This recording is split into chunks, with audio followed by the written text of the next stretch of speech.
Selanjutnya yaitu eksperimen. Menurut Tuckman pada tahun 1982 bahwa eksperimen merupakan penelitian yang berusaha mencari pengaruh variabel tertentu terhadap variabel lain.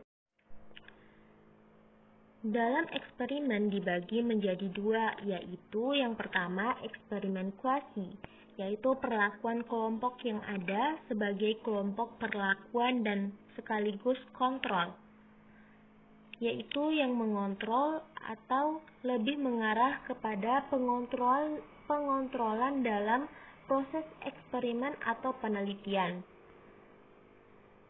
Jenis yang kedua yaitu true eksperimen, yaitu perlakuannya itu dilakukan secara random terhadap kelompok yang akan berdampak pada variabel, yaitu menguji sebab dan akibat suatu tindakan yang terjadi.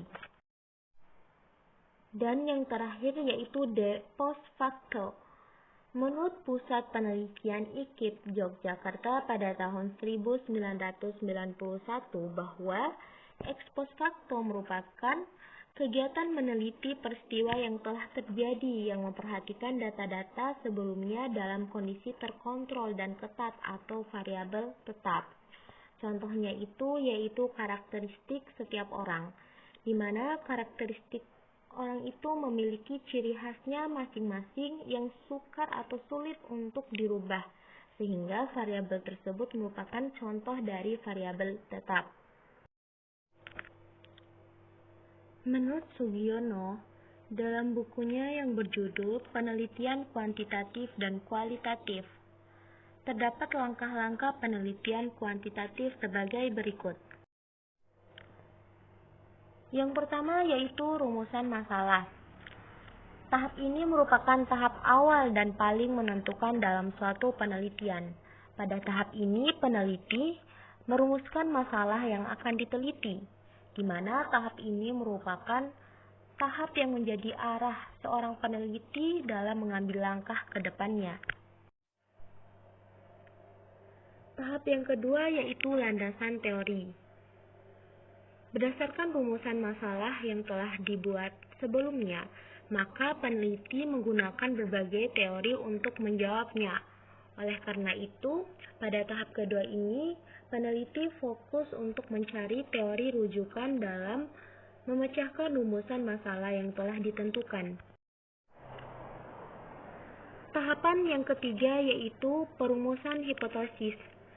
Peneliti merumuskan hipotesis di mana hipotesis dapat diartikan sebagai jawaban sementara terhadap rumusan masalah penelitian. Tahap yang keempat yaitu pengumpulan data. Dari hipotesis yang masih merupakan jawaban sementara sebelumnya, selanjutnya peneliti akan membuktikan kebenaran secara empiris atau nyata. Untuk itu, peneliti melakukan pengumpulan data pada tahap 4 ini.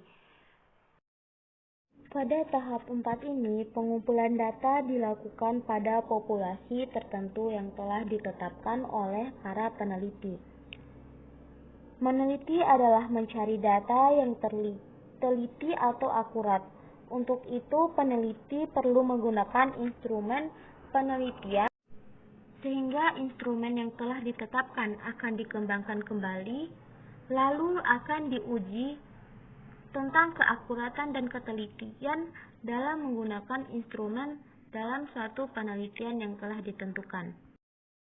Setelah instrumen teruji validitas dan reliabilitasnya, maka dapat digunakan untuk mengukur variabel yang telah ditetapkan untuk teliti.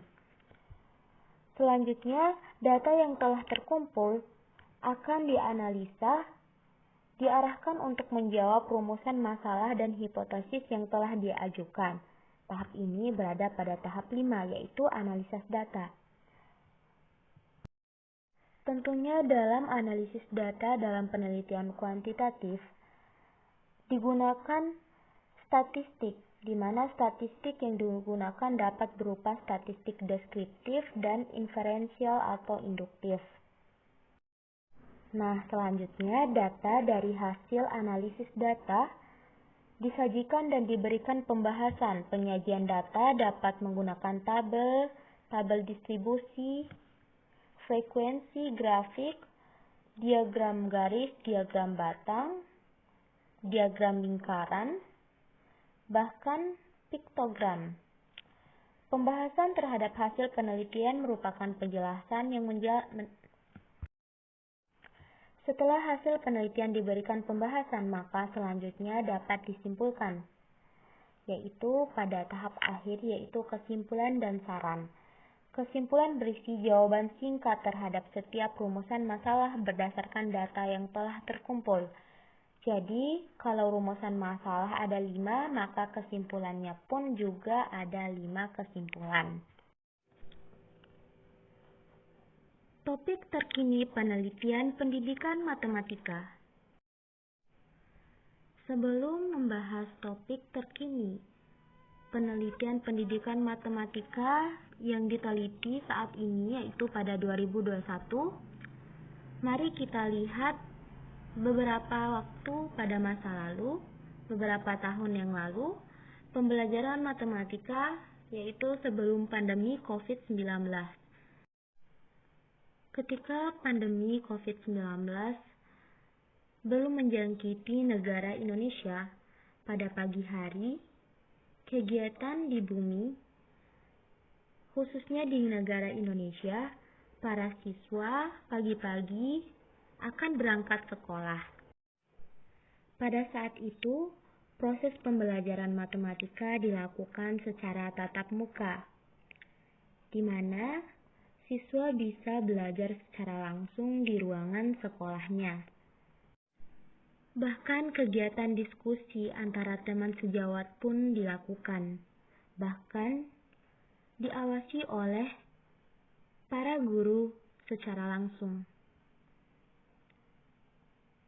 Kegiatan bersalaman antara guru dan siswa pada saat itu hal yang sangat sering dilakukan oleh setiap siswa. Hal tersebut merupakan pertanda rasa hormat seorang siswa kepada gurunya. Sehingga topik penelitian pendidikan matematika pada saat pra-pandemi sebelum COVID-19 menjangkiti dunia ini, maka permasalahan dalam pembelajaran matematika berkisar kepada kesulitan siswa dalam pembelajaran matematika. Selanjutnya, banyak penelitian atau topik penelitian sebelum pandemi, yaitu bagaimana cara motivasi dan minat belajar siswa terhadap matematika dapat ditingkatkan. Selain itu, banyak penelitian sebelum pra-pandemi yang lebih memfokuskan kepada strategi dalam meningkatkan hasil belajar siswa. Karena masalah yang banyak dihadapi oleh para pendidik dan hasil belajar peserta didik berada pada taraf rendah dikarenakan peserta didik menganggap bahwa matematika merupakan momok yang menjadi pembelajaran yang tersulit. Oleh karena itu, berbagai penelitian untuk menghilangkan momok tersebut digunakan berbagai strategi mengajar.